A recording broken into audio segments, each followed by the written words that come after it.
Think and grow rich book summary इन हिंदी। इस किताब में वेल्दी और सक्सेसफुल लोगों की 13 आम आदतें बताई गई हैं।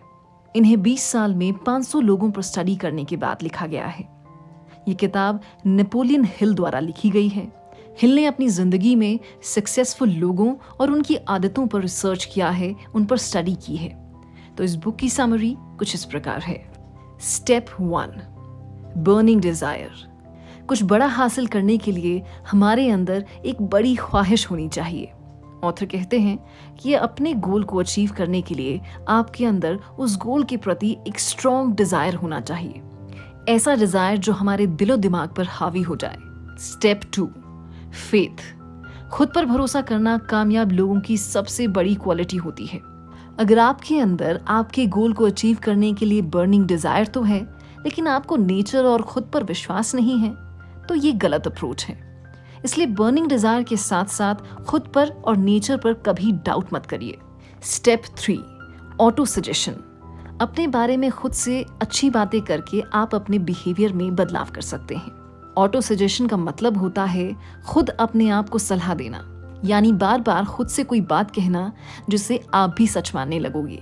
जो चीज आप करना चाहते हैं और खुद को उस चीज के बारे में भरोसा दिलवाना चाहते हैं, तो उस चीज को बार बार खुद को बताएं। इससे वो बात आपके सबकॉन्शियस में इम्प्रिंट हो जाएगी। Step 4, specialised knowledge. सक्सेसफुल होने के लिए आपके पास स्पेशलाइज्ड नॉलेज यानी विशेष नॉलेज होनी चाहिए। नॉलेज से बहुत से काम आसान हो जाते हैं। सक्सेसफुल लोग हमेशा अपनी नॉलेज बढ़ाते रहते हैं। नॉलेज का मतलब ये नहीं है कि आपको दुनिया की हर चीज पता हो या याद हो, लेकिन आप जो करते हो उसकी नॉलेज आपको भरपूर होनी चाहिए जो दूसरे को ना पता हो। Step 5, imagination. आपकी इमेजिनेशन यानी कल्पना करने की क्षमता ही आपकी काबिलियत है। एल्बर्ट आइंस्टाइन ने कहा था, इंटेलिजेंट होने का मतलब ये नहीं है कि आप कितना ज्यादा जानते हो। इंटेलिजेंट होने का मतलब है कि आप कितना इमेजिन कर सकते हो। इमेजिन करना ही एक ऐसा तरीका है जिसकी मदद से हम अपने सपनों को आइडियाज में और आइडियाज को हकीकत में बदल सकते हैं। इमेजिन करने के 2 तरीके हैं।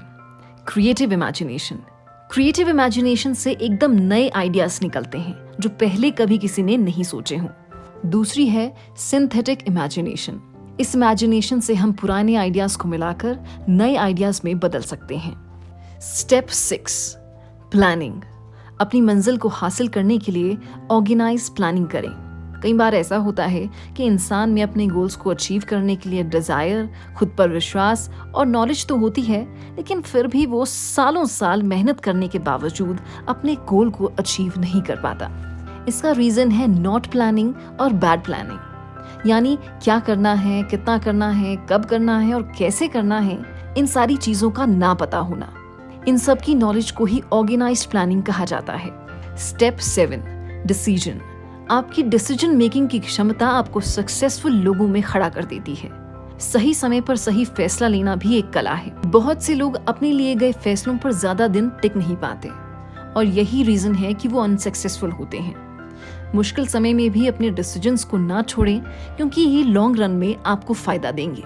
मुश्किल समय में भी अपने सही डिसीजंस को ना छोड़ें, क्योंकि ये लॉन्ग रन में आपको फायदा देंगे। Step 8, persistence. किसी भी गोल को अचीव करने के लिए आपका निरंतर चलते रहना जरूरी है।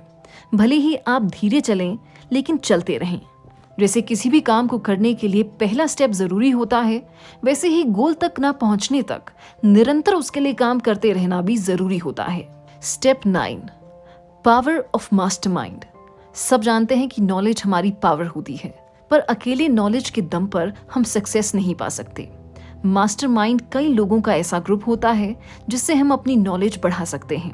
अपनी सराउंडिंग्स में ऐसे लोगों को रखो जो आपको आपकी मंजिल तक पहुंचने में मदद करें और वो भी खुद लाइफ में कुछ अचीव करना चाहते हों। जब कुछ लोगों का टैलेंट, काम करने की क्षमता, मेहनत और लगन एक साथ मिल जाती है, तब ऐसी सफलता मिलती है जो अकेले काम करने से नहीं मिलती। Step 10, sexual transmutation. इसका मतलब है फिजिकल एक्सप्रेशन के थॉट्स को किसी दूसरे एक्सप्रेशन के थॉट्स में कन्वर्ट करना, सेक्सुअल एनर्जी को मोटिवेशन में कन्वर्ट करना, प्लेजर को विल पावर में कन्वर्ट करना। इस एनर्जी को लोग अक्सर डिजायर के थ्रू खत्म कर देते हैं। इसलिए इसे वेस्ट करने के बजाय हायर एनर्जी सेंटर्स में कन्वर्ट करें। Step 11, subconscious mind.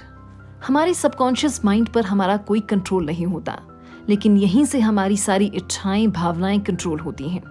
इसके लिए हमें हमारे सबकॉन्शियस माइंड को वो चीज़ें बतानी होंगी जो हम चाहते हैं।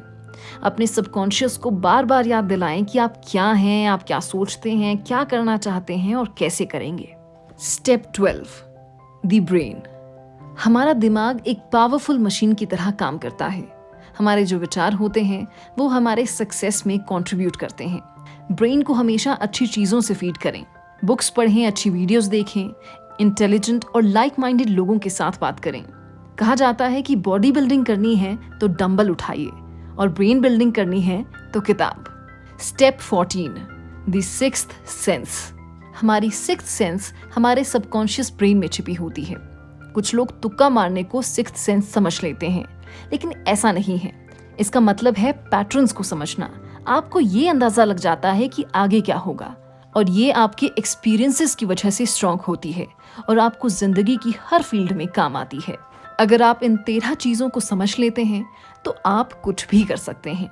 तो इस किताब को पढ़ना ना भूलें। बुक का लिंक डिस्क्रिप्शन बॉक्स में है।